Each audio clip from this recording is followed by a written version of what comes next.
एक गांव के किनारे एक हरा भरा जंगल था। उस जंगल में हजारों पेड़ रहा करते थे। उनमें से दो पेड़ गहरे दोस्त भी थे, जो एक दूसरे के अगल बगल ही उगे थे। उस जंगल में कई शेर भी रहा करते थे। वे अन्य छोटे जंगली जानवरों को शिकार करते और उन्हें पेट भरने तक खाते और बचा हुआ मांस यूं ही छोड़कर चले जाते। सड़े हुए मांस के कारण जंगल में काफी बदबू फैलती थी और जंगल की हवा प्रदूषित होती थी। एक दिन दोनों पेड़ इसी विषय पर चर्चा कर रहे थे। एक पेड़ बोला, इन शेरों के कारण पूरे जंगल की हवा प्रदूषित हो गई है। यहाँ हर समय कितनी बदबू फैली रहती है। इन शेरों को तो जंगल से बाहर निकाल देना चाहिए। दूसरे पेड़ ने हाँ में हाँ मिलाते हुए कहा, बिल्कुल सही कहा दोस्त, हम सब इन शेरों से परेशान हैं। इन्हें भगाने के लिए हमें कुछ करना चाहिए। दोनों पेड़ों की बातें एक बूढ़ा बुद्धिमान पेड़ सुन रहा था। वह कहने लगा, उन दोनों की बातें मूर्खतापूर्ण है। ये तो सोचो कि इन शेरों के कारण हम सुरक्षित रहते हैं।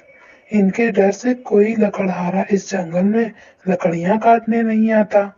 शेर चले गए तो हम भी कुछ दिनों के मेहमान होंगे। बूढ़े पेड़ की सलाह पर दोनों पेड़ों ने कोई ध्यान नहीं दिया। वे बस किसी तरह शेरों का जंगल से भगाना चाहते थे। उन्होंने सोचा कि क्यों न किसी तरह से शेरों को डराया जाए ताकि वे जंगल छोड़कर भाग जाएं। उसके बाद आपस में सलाह करके दोनों तेज आवाज के साथ अपने स्थान में हिलने लगे। उन्हें हवा का भी साथ मिला। शाखाएं जोर जोर से हिला रही थी। जंगल के जानवरों को लगा कि जरूर जंगल में कुछ होने वाला है और इन दोनों पेड़ को इस तरह हिलना ही इसका संकेत है। वे सब जंगल छोड़कर जाने लगे। शेर ने भी जंगल छोड़ दिया। ये देखकर दोनों पेड़ बहुत खुश हुए और कहने लगे कि अब जंगल में शुद्ध हवा बहेगी, हम शुद्ध वातावरण में रहेंगे। बुद्धिमान बूढ़े पेड़ ने लगता है अब हम सबका अंत आने वाला है। दोनों पेड़ ने बूढ़े पेड़ की बात हंसी में उड़ा दी और अपने मजे में लगे रहे। वे खुशी से फूले नहीं समा रहे थे, लेकिन उनकी खुशी कुछ दिनों तक ही रही।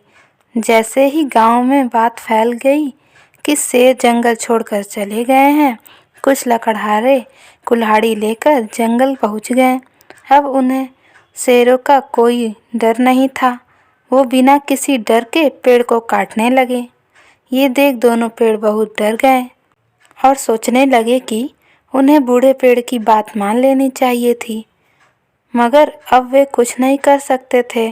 कुछ दिनों बाद उनकी भी बारी आ गई। वे काट दिए गए।